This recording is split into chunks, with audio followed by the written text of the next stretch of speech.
What if a single piece of jewelry could shatter a billionaire's ironclad composure and rewrite history? We're not talking about a diamond from Tiffany's or a royal heirloom.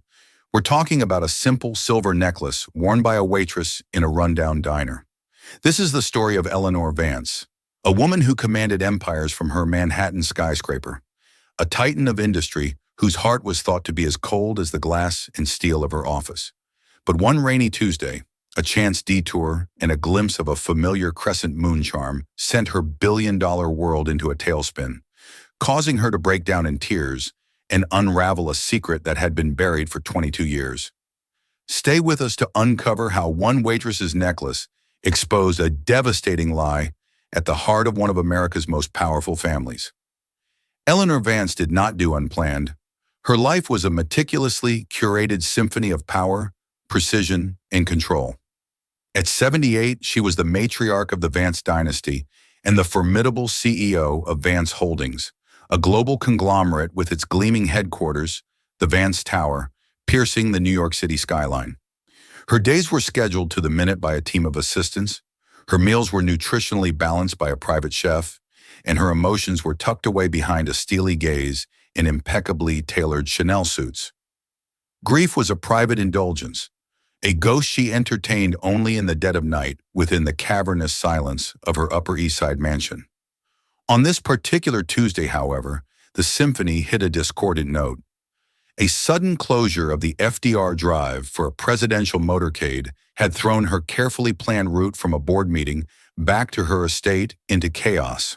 Her regular driver, a man who had been with her for 30 years, was home with the flu.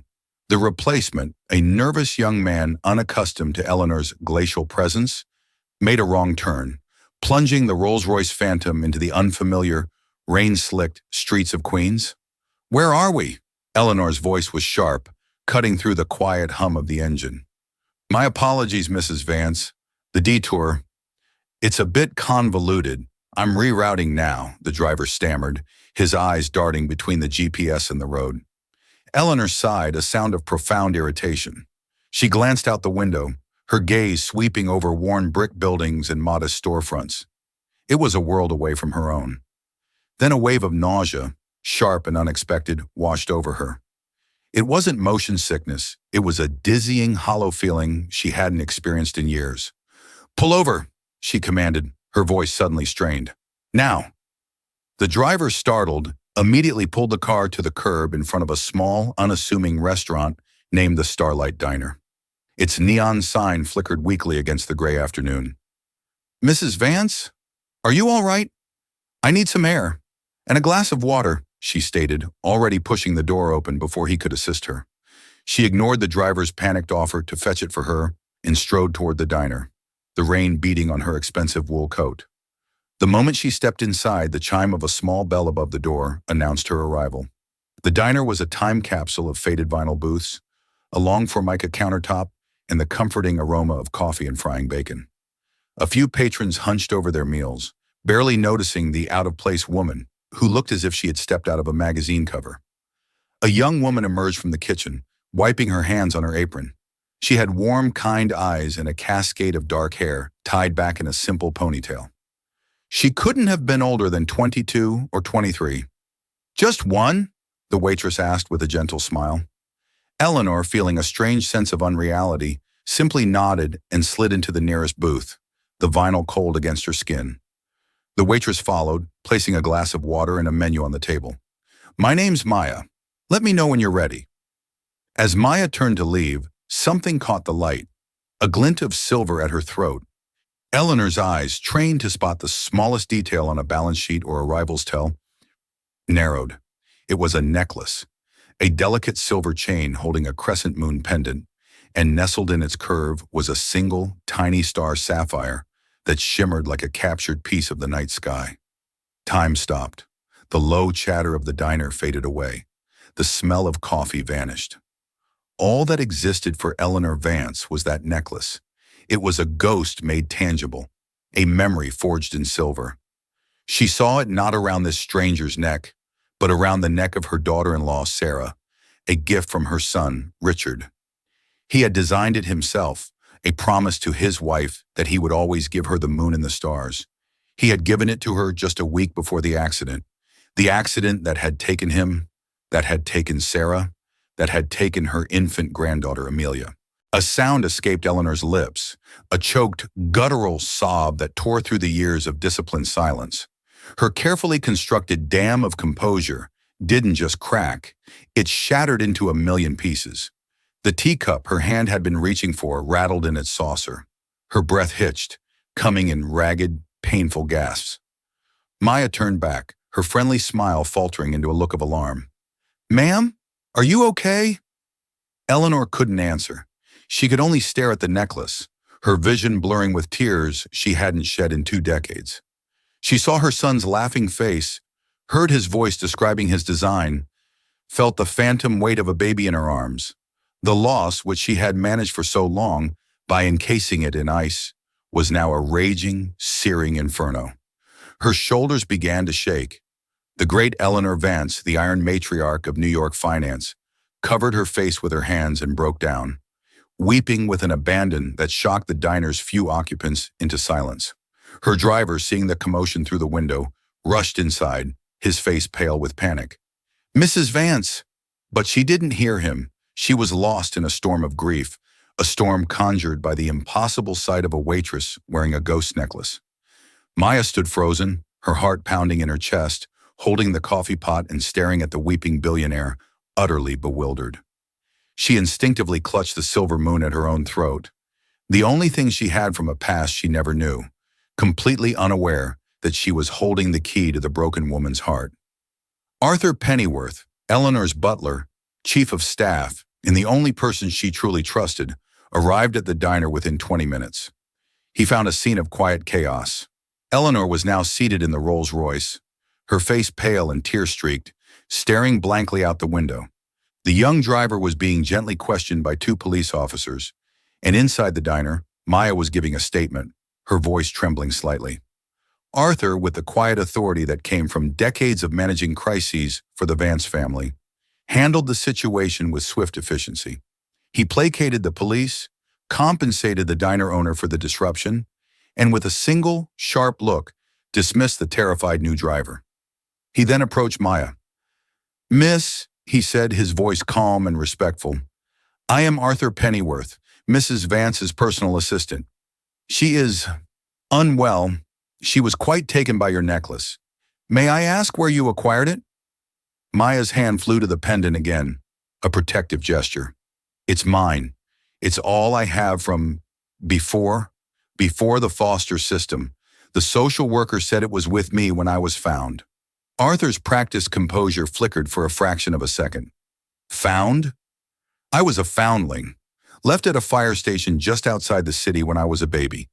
This was pinned to my blanket," she explained, her voice soft. Arthur's mind raced, connecting impossible dots. The timing, the necklace, it couldn't be. The official report was clear. The car crash on the Taconic State Parkway. Richard and Sarah killed instantly.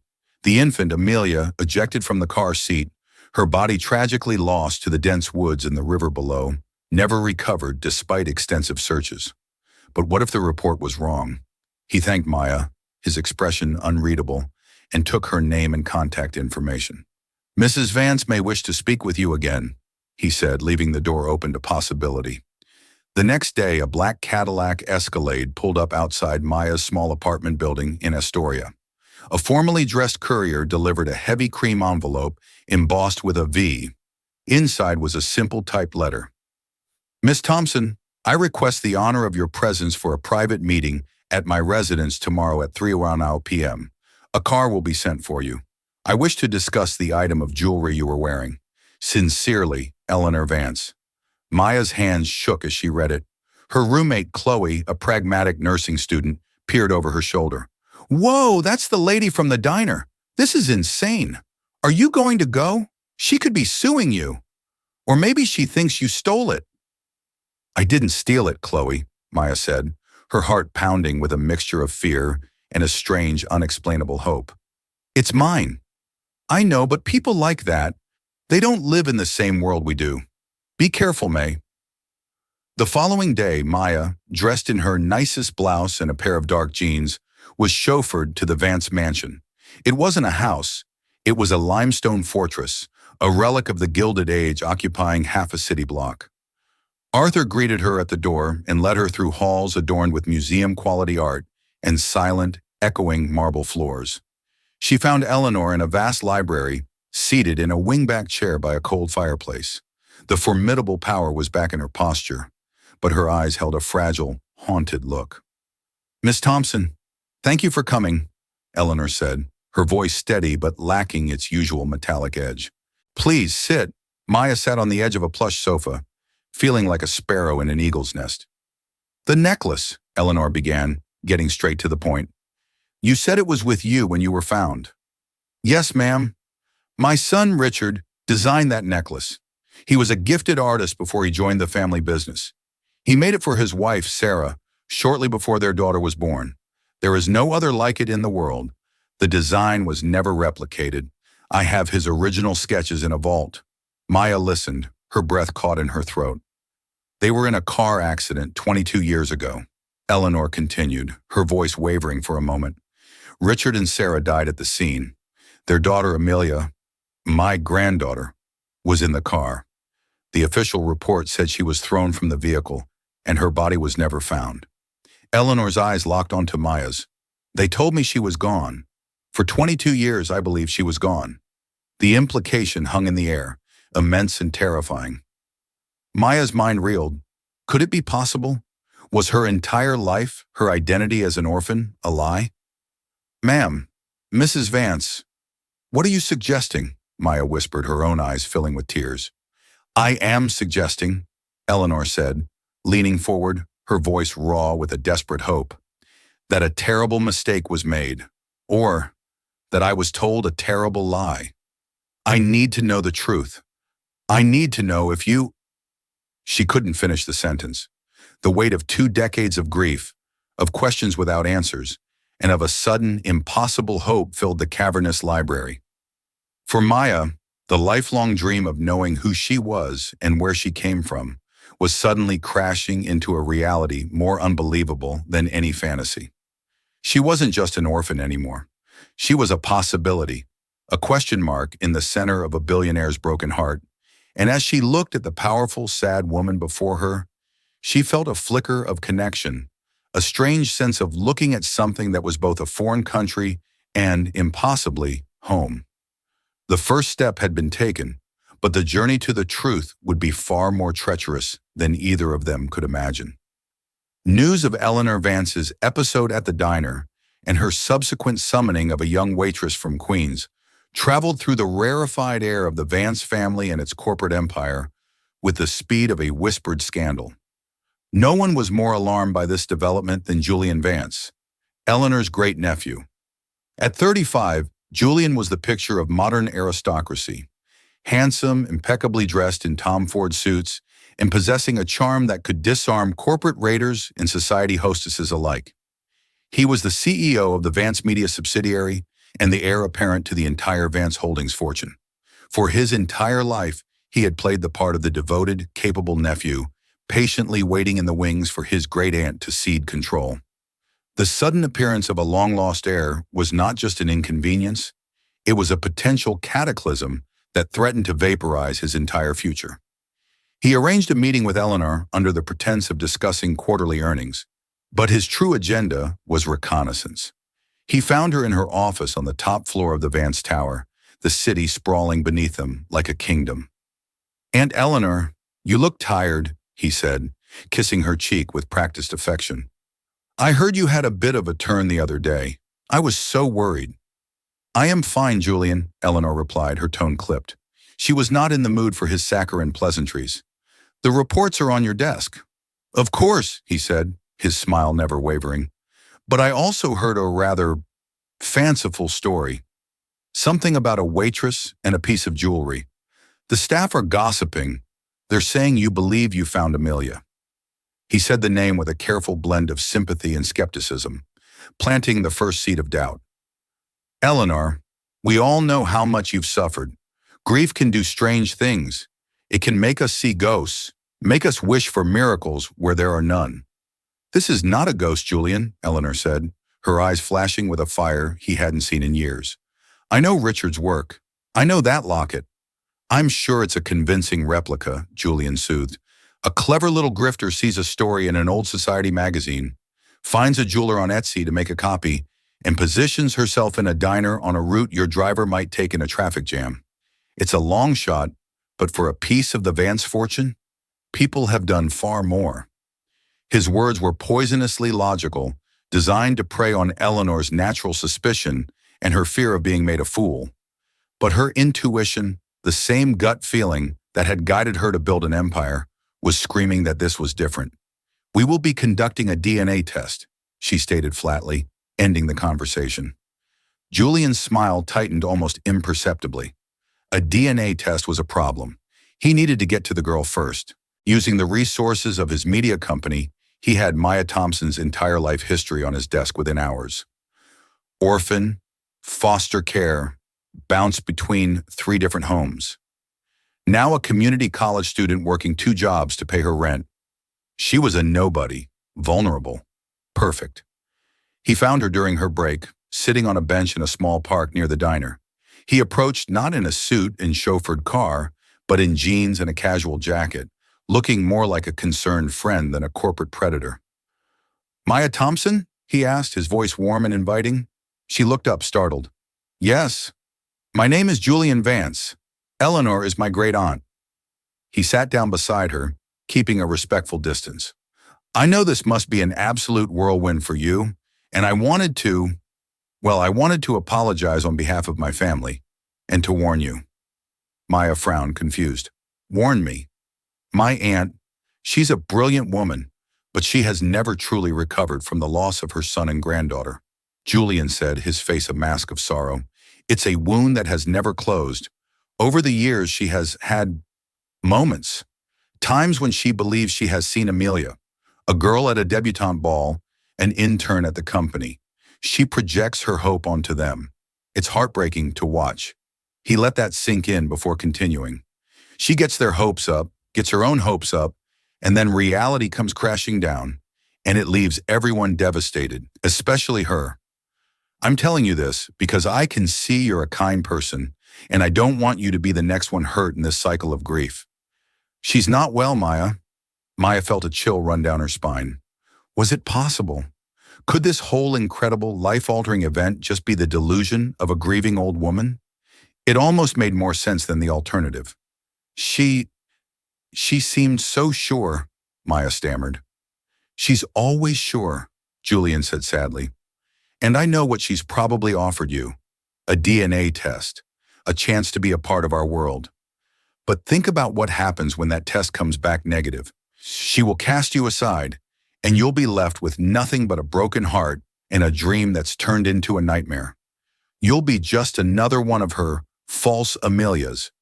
He leaned in slightly, his voice dropping to a conspiratorial whisper. Let me help you. I can make sure you're taken care of. A clean break. I can set you up with enough money to finish your education, buy a small apartment, live comfortably without ever having to worry again. No strings attached, just a non-disclosure agreement to protect my aunt's privacy. You can walk away from all this madness and have the life you deserve. The offer was staggering. It was a lifeline, a winning lottery ticket. It was everything she had ever dreamed of. But as she looked into Julian's earnest, sympathetic eyes, she saw a flicker of something else, something cold and calculating. He wasn't trying to protect her. He was trying to buy her. He was trying to make her disappear. And in that moment, Maya realized she was no longer just a waitress with a mysterious past. She was a player in a game she didn't understand. And Julian Vance was not on her side. Her fear began to curdle into resolve. She didn't just want to know the truth for Eleanor's sake anymore. She needed to know it for her own.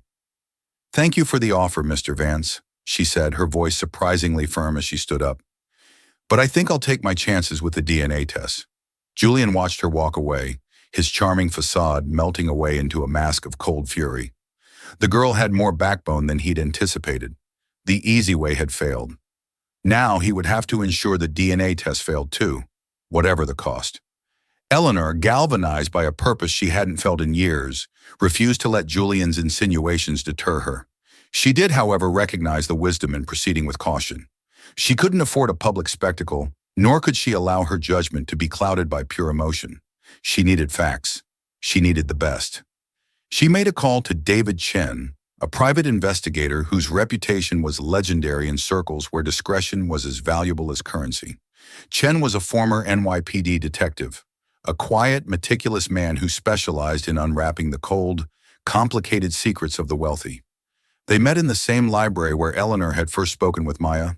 Chen listened without interruption as Eleanor recounted the story, his face impassive. When she finished, he asked only one question. "Besides the necklace, Mrs. Vance, what does your gut tell you?"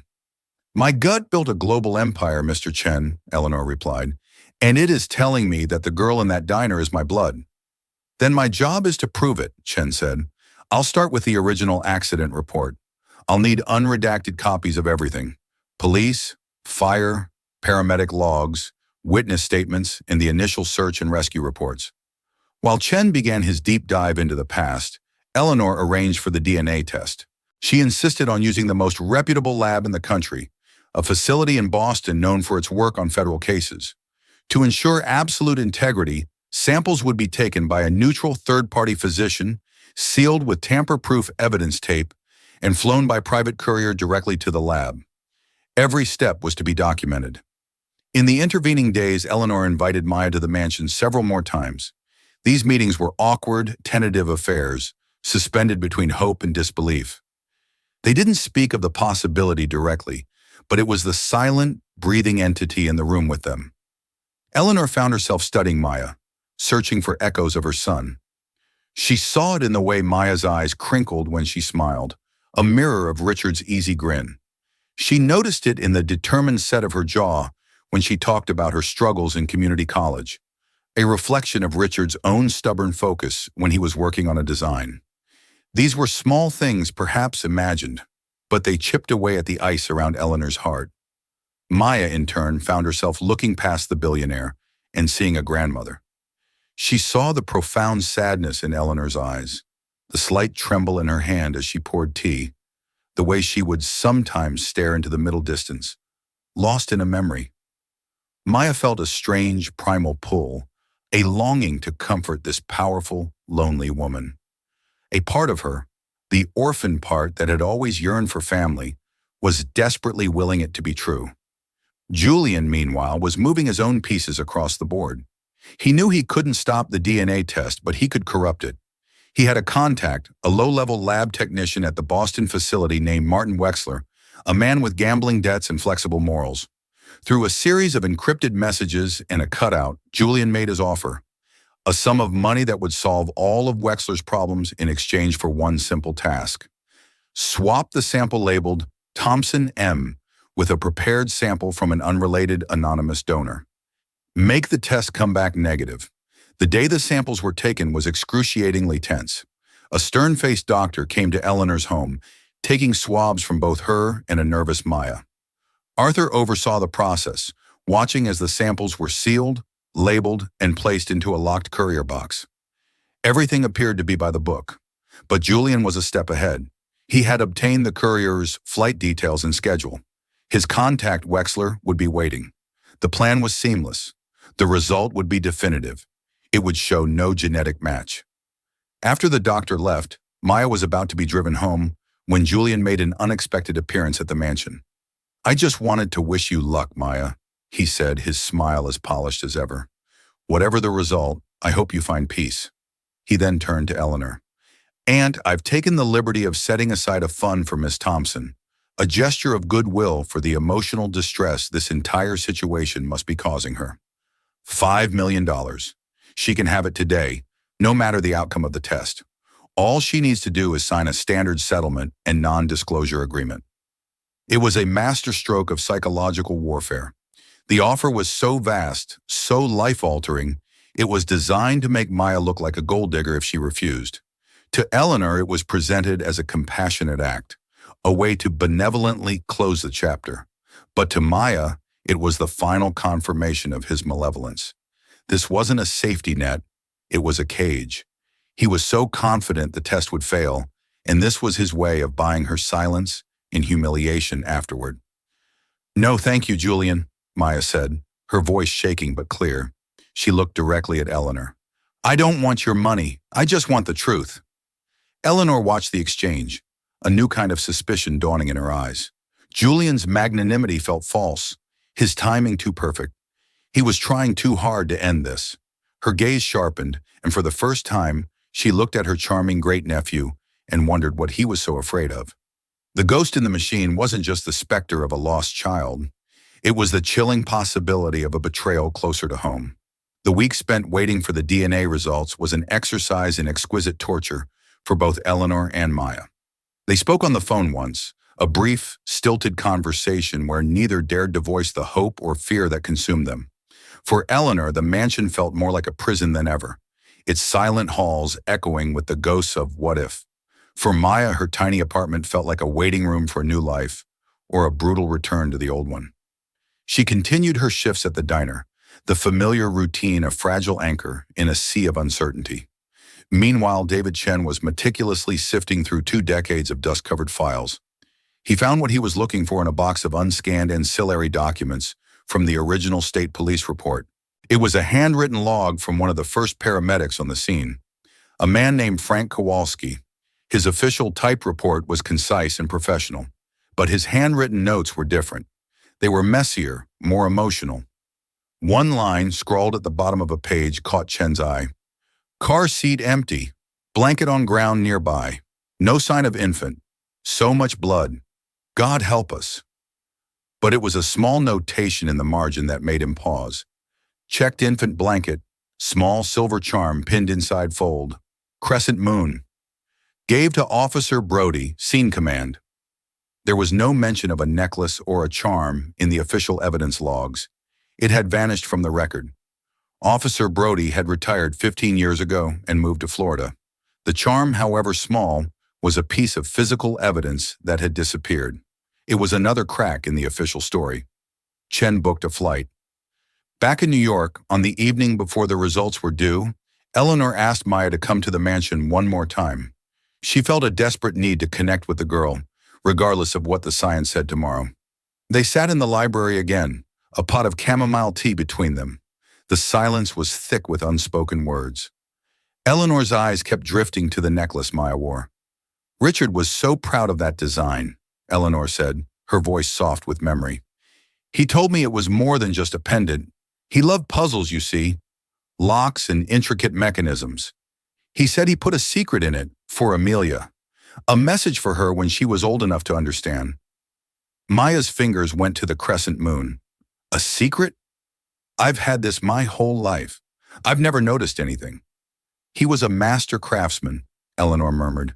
"He learned from an old Swiss watchmaker. He said the release was as fine as a spider silk."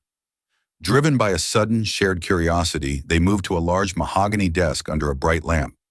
Eleanor produced a jeweler's loupe from a drawer. Maya carefully unclasped the necklace and laid it on the desk blotter.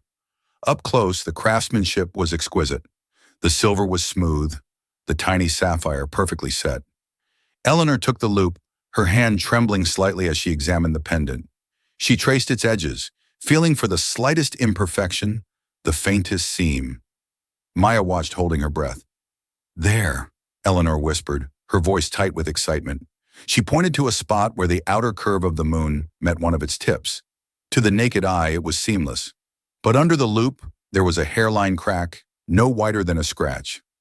Using the tip of a fine pair of tweezers from a desk set, Eleanor pressed gently on the spot. Nothing happened. She tried again, applying pressure at a slight angle. A faint click, almost inaudible, echoed in the silent room.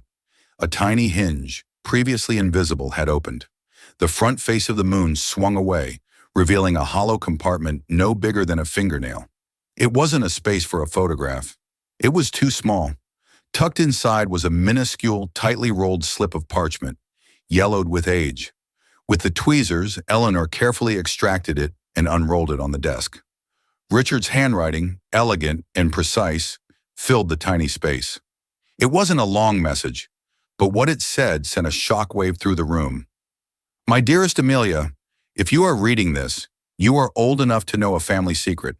Your grandmother may have told you that Vance women are known for their strength, but some of us are also marked by the stars.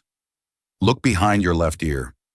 If you are truly my daughter, you will find the same small, star-shaped birthmark that my own grandmother carried. It is our hidden map connecting us through time. I love you more than all the moons and all the stars. Your father, Richard. Maya's hands flew to her mouth, her eyes wide with shock. Eleanor stared at her heart pounding against her ribs like a drum. My mother had that, Eleanor breathed, her mind reeling. A small brown mark, shaped like a star. I had forgotten. Richard must have known the trait could skip a generation. Slowly, as if in a trance, Maya reached up and pulled back her dark hair, turning her head to expose the skin behind her left ear. And there, faint but unmistakable against her pale skin, was a small, perfectly formed, star-shaped birthmark. Tears streamed down Eleanor's face, not of grief this time, but of pure, unadulterated joy. The science didn't matter anymore. The lab results were irrelevant. This was a truth written in ink by her son, a secret confirmed on the skin of her granddaughter. In the quiet of the library, 22 years of doubt and pain dissolved in an instant of absolute certainty. She reached out, her hand shaking, and gently touched Maya's cheek. Amelia, she whispered, the name a prayer on her lips. My Amelia. The next morning, the official email from the Boston lab arrived. Arthur opened it with a solemn expression and read the results aloud to Eleanor and Maya, who had stayed the night in a guest wing, too overwhelmed to go home. The mitochondrial DNA analysis indicates no genetic relationship between the two subjects, Eleanor Vance and Maya Thompson. The probability of maternity is 0%. A week ago, this news would have shattered Eleanor. Today, she simply nodded, a cold fury settling in her bones.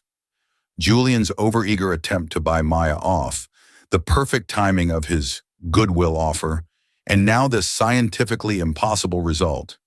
It all painted a picture not of a tragic mistake, but of a calculated, ongoing deception. He did this, Eleanor said, her voice dangerously quiet. Julian corrupted the test. As if on cue, David Chen called. His voice was grim. Mrs. Vance, I'm in Naples, Florida.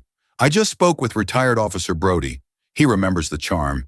He said he logged it, but his supervising officer, a Captain Miller, told him to remove it from the report. Miller said it was irrelevant personal effects and would only cause the grieving family more pain. Miller retired, a very wealthy man, a few years later. I'm running a financial trace on him now, Chen continued. But that's not the main reason I'm calling. The paramedic, Frank Kowalski, his handwritten notes mentioned the charm, which means he found the blanket. I dug into his financials. For 5 years after the accident, he received an annual payment of $50,000 from a blind trust based in the Cayman Islands. That trust was dissolved in 2008. But I managed to trace its funding source. He paused. The trust was established and funded by your late brother-in-law, Lawrence Vance, Julian's father. The pieces slammed into place with sickening force. Lawrence, Eleanor's husband's younger brother, had always been consumed by a bitter jealousy. He felt his branch of the family had been sidelined in favor of Eleanor and her brilliant son, Richard. Lawrence wanted Richard out of the way, Eleanor pieced it together, her voice trembling with rage. He wanted his own son to inherit everything. He didn't just let Amelia disappear, he orchestrated it. Armed with the birthmark, the note from the locket, and Chen's damning financial evidence, Eleanor summoned Julian to the mansion. She insisted Amelia, be there. Julian arrived, radiating a confident sympathy. He had already been informed of the DNA results by his mole and was prepared to play the part of the comforting nephew, ready to help Eleanor pick up the pieces of her delusion. He entered the library to find Eleanor seated behind her desk, flanked by Arthur and a severe-looking David Chen. Amelia stood by the fireplace, her expression unreadable. Aunt Eleanor, Julian began, his voice oozing concern. I heard the news. I am so sorry. I know how much you wanted this to be true. Save your pity, Julian. Eleanor snapped, her voice like ice. We need to talk about your father, Lawrence, and a paramedic named Frank Kowalski. The color drained from Julian's face. His charming smile vanished, replaced by a twitching nerve in his jaw. "I don't know what you're talking about," he blustered. David Chen stepped forward, placing a folder on the desk. "We have bank records, Julian. Records of payments from your father's offshore trust to the paramedic who was first on the scene of your cousin's accident. A man who was paid to take a living, breathing infant from the wreckage, drive her 50 miles to another county, and leave her at a fire station where she would be swallowed by the system. That's preposterous. My father would never..." "And then there's Captain Miller, the police captain who made sure this locket, was erased from the evidence logs," Chen continued relentlessly.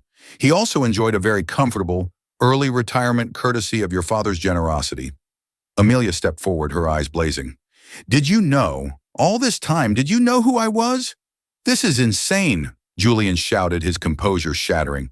"My father is dead. You can't slander him like this. This girl is a fraud who got lucky with a birthmark." "My father's note wasn't luck," Amelia said, her voice ringing with newfound strength. She held up the tiny piece of parchment. "And a lab technician at the Boston facility named Martin Wexler isn't luck either. He's just a man with gambling debts who was very recently paid a large sum of money from an account connected to one of your shell corporations." It was a bluff. Chen hadn't gotten that far yet, but it landed like a physical blow. Julian staggered back, his face a mask of horror. He had been so careful, used so many cutouts. He never imagined they would dig so deep, so fast. He realized the game was over. "He told me," Julian finally whispered, his voice cracking. "My father. He told me on his deathbed. He confessed everything. He said he did it for me, for our side of the family. He made me swear to protect the secret, to protect his legacy." "His legacy?" Eleanor stood up, her entire body shaking with a righteous fury. "His legacy is a stolen child, a lifetime of grief. He didn't do it for you, you foolish boy. He did it out of spite and greed. And you continued the lie. You saw Amelia, you knew who she was, and you tried to buy her silence. You tried to poison me against my own granddaughter. You are not a Vance, you are a parasite." The truth finally revealed was uglier and more painful than any of them could have imagined. It was a story of a deep-seated family rot, of a jealousy so profound it had led to an act of unimaginable cruelty. Julian, exposed and broken, was escorted from the house by Arthur, his life of privilege and expectation evaporating before his eyes. In the aftermath, Eleanor and Amelia stood in the silent library, the weight of the confession hanging in the air. The long, agonizing search was over, but as they looked at each other, they realized that the truth was not an end, but a beginning. The hard part, learning how to be a family after 22 years of stolen time, had just begun. The public revelation of the Vance family's secret detonated like a bombshell across New York City and beyond. The story was a media-perfect storm, a lost heiress, a billionaire grandmother, and a tale of dynastic betrayal worthy of a Shakespearean tragedy. Tabloid headlines screamed, "The Vance heiress, from rags to riches." News vans camped outside Amelia's Astoria apartment building and the Vance mansion on the Upper East Side. Talk shows debated the psychological trauma of her upbringing, while glossy magazines offered fortunes for an exclusive interview. For Amelia, who still felt like Maya Thompson in every fiber of her being, the onslaught was a terrifying, disorienting nightmare. She was a ghost in her own life, her identity rewritten by strangers. Paparazzi would follow her on her walk to the local bodega, their camera flashes like machine gun fire. Old acquaintances from the foster system sold fabricated stories about her. She became a prisoner in her small apartment, with her only lifeline being her roommate, Chloe, who fiercely guarded the door and filtered the endless calls. The legal and corporate fallout, by contrast, was brutally efficient. Eleanor, moving with the strategic coldness that had built her empire, had Julian systematically excised from the family legacy. A team of lawyers presented him with an ultimatum in a sterile boardroom: accept his disinheritance and sign a comprehensive non-disclosure agreement, or face a litany of criminal charges backed by a mountain of evidence. Faced with public disgrace and the prospect of prison, Julian crumbled.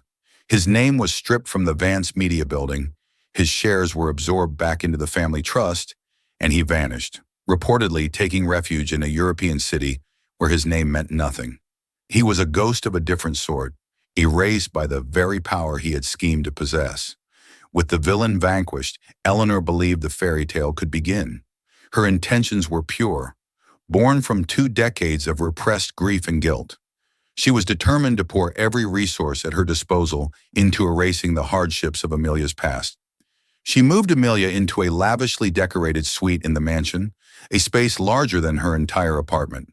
A personal stylist was hired, and a parade of bewildered couturiers from Chanel, Dior, and Valentino were summoned, tasked with replacing Amelia's wardrobe of jeans and thrift store sweaters. The breaking point came during a private appointment at Bergdorf Goodman. Eleanor had the entire floor closed to the public. Amelia stood on a pedestal, surrounded by mirrors and a sea of silk, cashmere, and tulle, while salespeople fawned over her. Eleanor watched with a proud, happy smile, believing she was finally giving her granddaughter the life she deserved. But Amelia felt like she was being dressed in a costume for a role she never auditioned for. The fabrics felt alien, the price tags obscene. She looked at her reflection, a stranger staring back, draped in impossible luxury, and felt a wave of claustrophobic panic. "I need some air," she mumbled, stepping down from the pedestal and fleeing through a service corridor, leaving Eleanor amidst a mountain of expensive clothes, her smile faltering in confusion. The tension escalated a week later. Eleanor insisted Amelia co-host a major philanthropic gala. "It's time for the world to meet you properly," she had said, as Amelia Vance. Dressed in a sapphire gown that matched the stone in her locket, Amelia was a vision. But inside she was suffocating. The ballroom was a glittering cage of chandeliers, champagne, and probing eyes. Society doyenne and business titans approached her with predatory smiles, their questions dripping with condescending curiosity. "How does it feel?" they'd ask. "Was it just awful?" She was an exhibit, the foundling heiress, a curiosity to be examined. Midway through the evening, the noise, the fake smiles, and the crushing weight of expectation became too much. She feigned a headache and had Arthur drive her back to the mansion, where she locked herself in her opulent room and cried for the simple, anonymous life she had lost. The final confrontation happened the following night in the cavernous library. Eleanor, frustrated and hurt by Amelia's withdrawal, finally demanded to know what was wrong.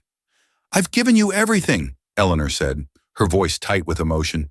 "A home, security, a future beyond your wildest dreams. Why are you so miserable?" "Because you haven't given me everything. You've taken everything away," Amelia retorted, her voice trembling with a passion that surprised them both. "You've taken away Maya. You're trying to bury her under designer clothes and society parties. You don't want me, the person who grew up in foster care, who knows how to stretch $30 for a week's worth of groceries. You want a replacement for the granddaughter you lost, a doll you can dress up to fit into your world. But Maya is the one who survived for 22 years. She's the one who kept this necklace safe. You can't just delete her." The words struck Eleanor with the force of a physical blow. She looked at the fierce, beautiful, and deeply unhappy young woman before her and realized the profound arrogance of her actions. She had been treating Amelia's past like a stain to be removed, not the foundation of the person she had become. She had been so focused on righting the wrongs of the past that she was committing new ones in the present. Her icy composure finally melted away, replaced by a wave of profound remorse. "You're right," Eleanor whispered, sinking into a chair. "I have been a fool. In my haste to give you a future, I've tried to erase your past, your strength, your resilience. That all came from Maya. Forgive me, my dear. I've spent my life acquiring things. I thought I could, acquire a new life for you. I was wrong." She looked at Amelia, her eyes pleading. "Let's start over, not by erasing the past, but by building on it, together." A few days later, she came to Amelia with a proposition. "The Starlight Diner is being sold," she said quietly. "The owner is retiring. A developer wants to tear it down." "I know that place. It's a part of your story." A spark ignited in Amelia's eyes, the first genuine enthusiasm Eleanor had seen. "We can't let that happen." "No, we can't," Eleanor agreed. "But this won't be my project. It will be yours. Use the Vance resources, the lawyers, the capital. but make it your own, save it. It was the perfect synthesis of her two worlds. Amelia dove into the project with a ferocity and purpose that had been missing for months. She wasn't just an heiress anymore. She was a business owner. She negotiated the sale, hired architects who understood her vision of preservation and modernization, and oversaw every detail of the renovation. She kept the diner's soul. The classic booths were reupholstered, the vintage jukebox was restored, and the entire original staff was kept on with raises and benefits. But she also added her own touch, creating a community partnership to provide daily meals to a local women's shelter. Eleanor began to visit, not as a matriarch inspecting a property, but as a guest. She'd sit in the very same booth where her world had once fallen apart, and Amelia, often in an apron over her simple clothes, would sit with her on her break. In the comforting, bustling atmosphere of the diner, they finally began to build a real relationship. Amelia would tell stories of her favorite foster mother, a woman named Maria who taught her how to cook. Eleanor, in turn, opened up the vaults of her own memory, sharing tender, funny stories about Richard. One afternoon, she brought a dusty photo album to the diner. Together, they looked at pictures of a young boy with a mischievous grin, a teenager with a passion for building intricate models, a young man deeply in love with his wife. For the first time, Amelia felt she truly knew her father, and a painful, empty space in her heart began to fill. Their bond grew stronger, built not on grand gestures, but on shared moments. Amelia taught Eleanor the simple joy of a perfectly made milkshake. Eleanor, in turn, began to mentor Amelia, not in corporate rating, but in the nuances of philanthropy and responsible wealth management. Arthur Pennyworth, watching the transformation, would often smile quietly to himself. He saw Richard's kindness in Amelia and a new, softer light in Eleanor's eyes. One crisp autumn evening, a year after their fateful first meeting, Eleanor was at the diner for the one-year anniversary of its grand reopening. The place was packed, a vibrant mix of old regulars and new patrons. Amelia was moving through the room, greeting guests, her face glowing with a confidence and happiness that was radiant. She wasn't Maya Thompson anymore, nor was she solely Amelia Vance. She was a woman who had integrated her past and present into a whole powerful identity. She came and slid into the booth opposite Eleanor. She reached across the table and squeezed her grandmother's hand. "Thank you," Amelia said softly, "for seeing me, for finally seeing all of me." "It is I who should thank you," Eleanor replied, her voice thick with emotion. "You brought my heart back to life." The crescent moon necklace, which Amelia now wore only on special occasions, was nestled in a small velvet-lined box on the table between them. It was no longer a symbol of a mystery or a painful past, but a beautiful reminder of their extraordinary journey. The old, rigid symphony of Eleanor's life, once defined by loss and control, was gone. In its place was a new composition, one filled with the warm, lively notes of clattering dishes, happy chatter, and the easy, genuine laughter shared between a grandmother and the granddaughter she almost never knew. It was a symphony of a family, lost and found, finally playing in perfect, beautiful harmony. And so, a story that began with a shocking moment of tears in a humble diner ends not with a fairy tale wedding or a corporate takeover, but with something far more real and precious: healing. Eleanor and Amelia's journey reminds us that family isn't just about bloodlines or inheritance. It's about connection, forgiveness, and the courage to build a new future, even from the rubble of a painful past. It shows us that beneath the surface of power and wealth, the human heart has an incredible capacity for love and resilience, and that sometimes the most profound truths can be revealed in the most unexpected places, sparked by something as simple as a silver necklace. If this story of reunion, justice, and the enduring strength of family touched your heart, please take a moment to hit that like button. Share it with someone who loves a story that feels like real life, and don't forget to subscribe to our channel for more tales that remind us of the incredible, unpredictable, and ultimately hopeful twists of the human experience. Thank you for listening.